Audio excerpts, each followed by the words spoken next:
Hi guys, in this video I'm going to show you how to block YouTube channels on the YouTube platform. Let's launch the YouTube app and let me show you what are the steps. First of all, if you have a legitimate reason to block someone, for example, I want to block this account over here, you gotta go on their landing page, okay?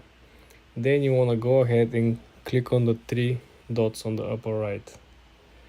Over here you will find two options. Essentially you have report user or hide user from your channel.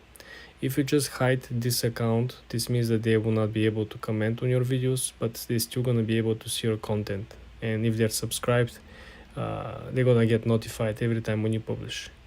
So if this doesn't work for you, the next step will be to click report user.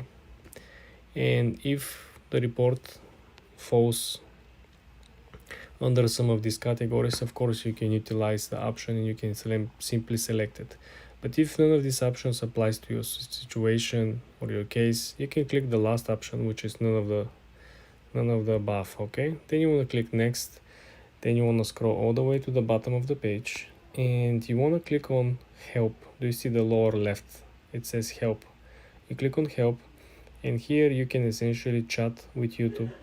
And you can essentially message YouTube and explain YouTube what's the issue, what's the reason for you going to block them, and they will contact you and you can explain what's the reason and they will help you resolve the issue. Okay, for more tips and tricks like this, guys, subscribe and follow for more.